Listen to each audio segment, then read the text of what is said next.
come on, come in here. Something a bit different for you today. We're here at Aston Martin for a bit of role play really, to dream what it'd be like if I was one of the guys, one of the customers, 150 customers lucky enough to be able to give Aston Martin £2.5 million of their money for a Valkyrie. I've worn a shirt and jacket for the occasion, of course, because before any of those customers get their cars, that's going to happen at the end of this year, they're going to be brought here to this room of wonders to spec and customise their Valkyrie. Now, design boss Mark Reitman, he's going to turn up in a minute and walk me through the various stages that customers will go through, but I thought it might be useful to have a quick recap on the car, seeing as we do have a model here, and, well, it's the most extreme road car that's ever been made, and that's because it comes from the mind of a man called Adrian Newey, Red Bull F1's engineering director. So it's aero obsessed, it's weight obsessed, it's obsessed with being faster than anything on the road anywhere on the planet. But here's the thing, it puts function before form, but it doesn't look brutal, it looks elegant, this thing, which is just remarkable. The other remarkable bit is back here. We now know that the engine is a 6.5 litre V12, naturally aspirated, revving to over 11,000 RPM and producing a nice round 1,000 horsepower. And there'll be a hybrid boost element, adding another 100 horsepower on top of that. If you haven't heard this engine revving, I implore you to go online. There's a video we prepared earlier with this thing on the dyno at Cosworth. It sounds biblical.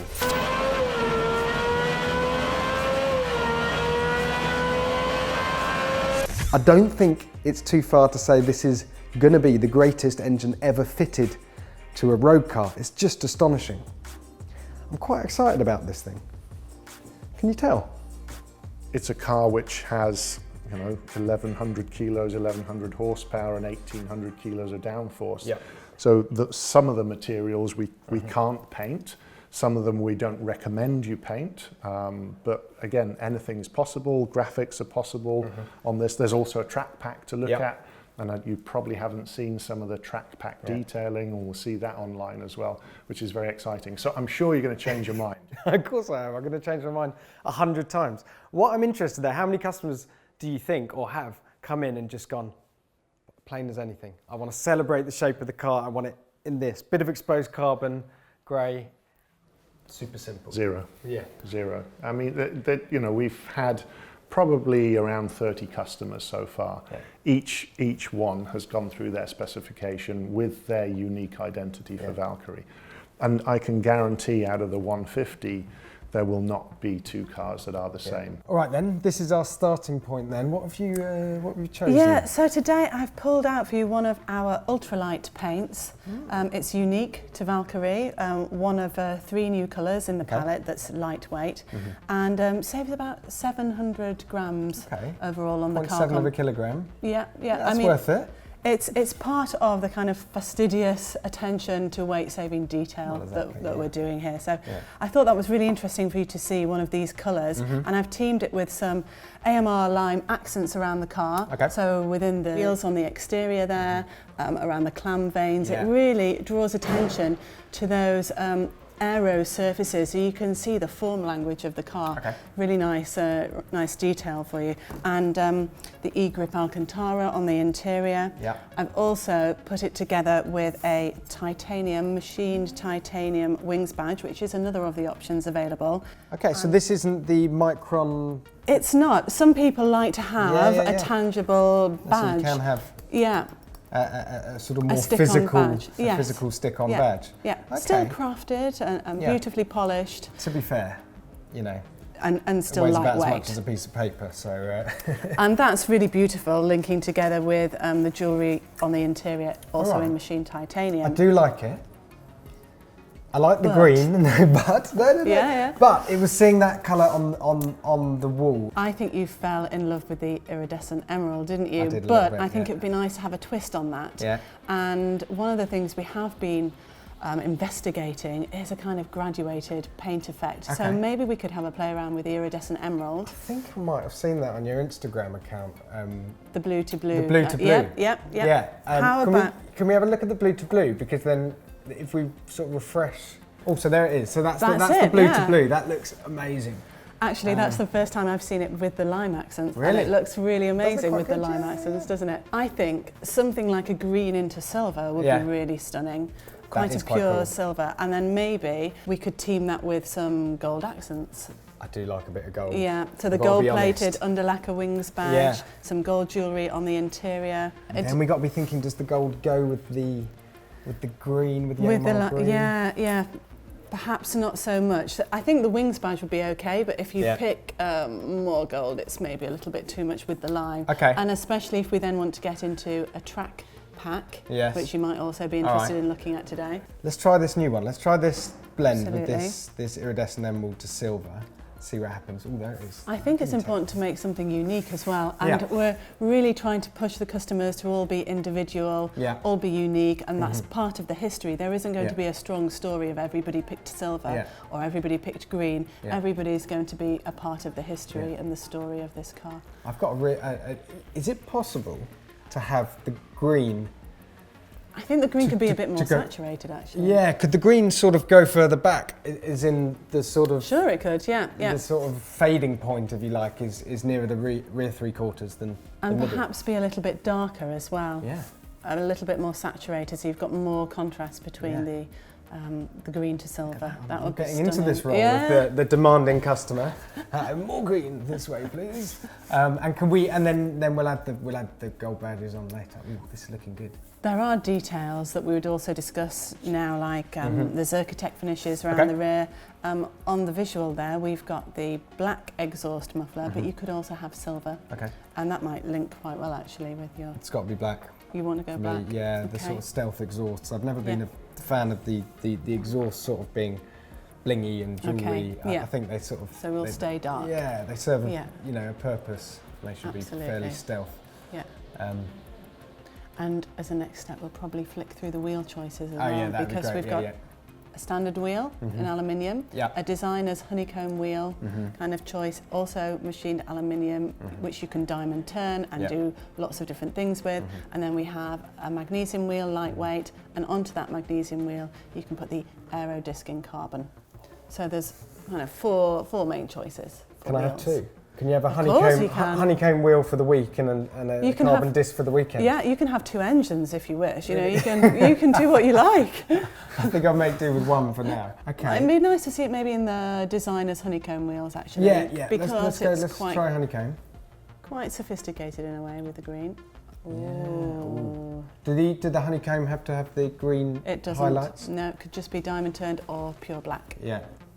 Yeah, no, I prefer it in just as the, is it diamond turn? Diamond turning. Yeah, I like that. Yeah, that's very cool. Beautiful. Yeah, and then the other thing was, you're talking about a sort of graphics pack around the sort of rear three quarters there to kind of highlight that bomb graphic that we were talking about from the bird's eye view. Yeah, so we could pick out the line on the cant rail. Yeah. We could pick it out on the cross braces and the clam vanes as well, and that's really stunning. But there are a number of other liveries that the designers have worked up that we could also choose from. So there's plenty of choice, and I'm sure Stuart can show us.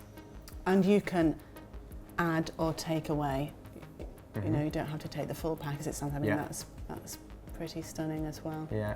I think that particular line really accentuates the kind of the aero areas of the car, those kind of hollow surfaces where you can see the airflow channeling through. Could I have it without the so we got the lime green on the scoop and on the rear three quarters, but not on the front. Do you see the on the wishbones? Yeah. Do you like it on the clam vanes? Yeah, I like seeing the. I love it at the back there. Yeah. So if we look at the overhead view now. The dead overhead. You see how that just picks out that sort of bomb shape. This is nice. Yeah. This is really nice. Yeah. Okay. Yeah, the car designer is just spilling out of me here. A wasted career writing for a car magazine.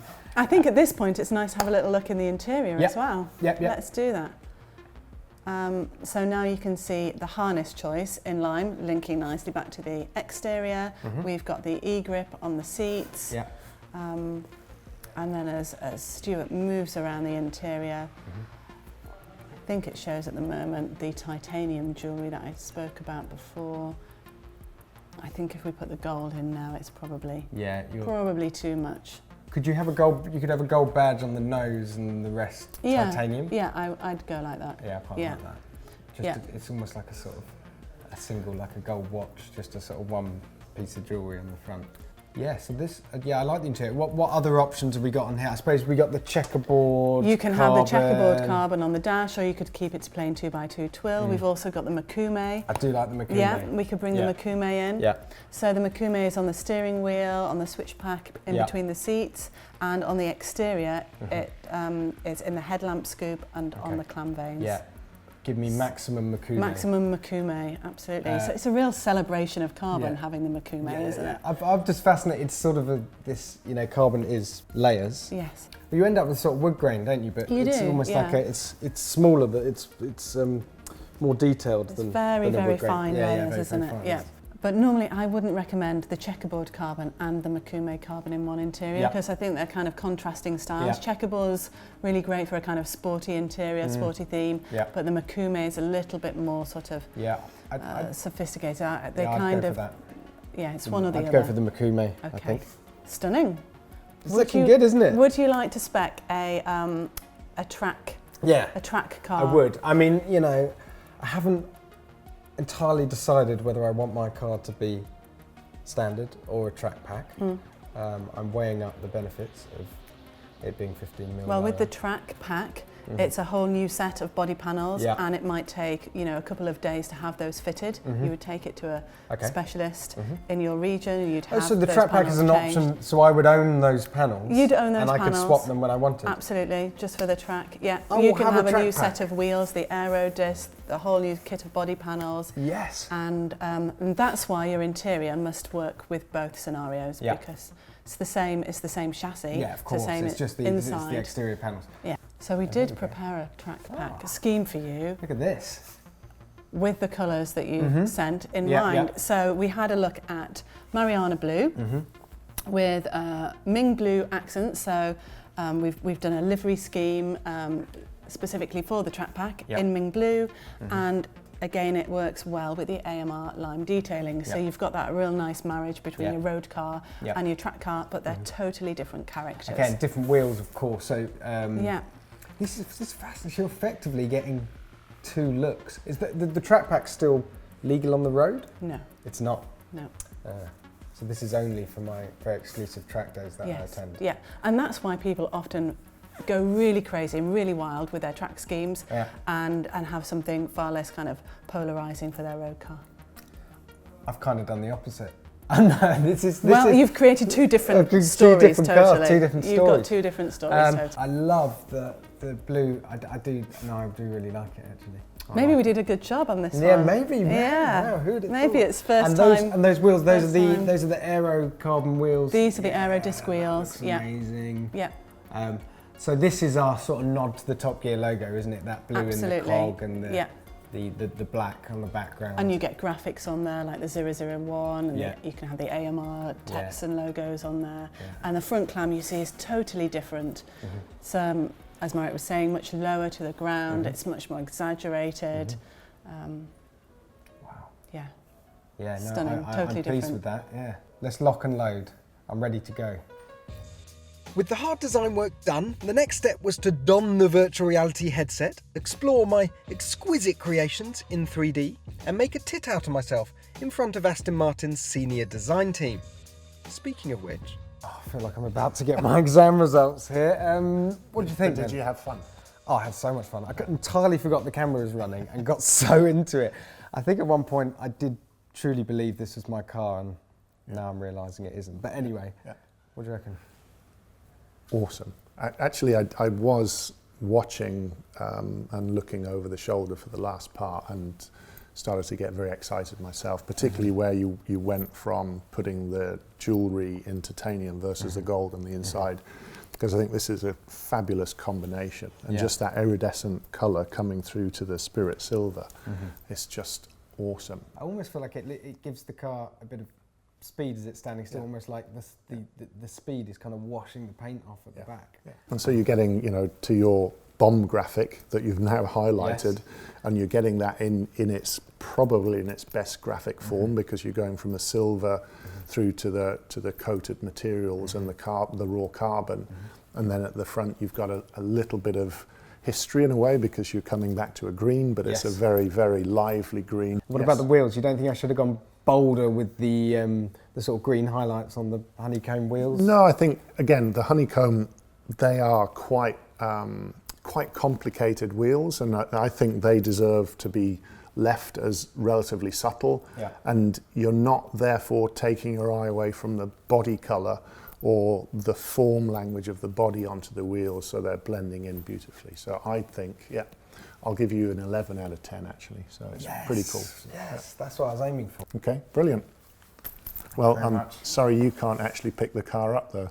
I know, this is the thing that's going to keep me, that's going to haunt me at night. But look, you know, I've got a good mark from you. Do I get a job? I'll get back to you.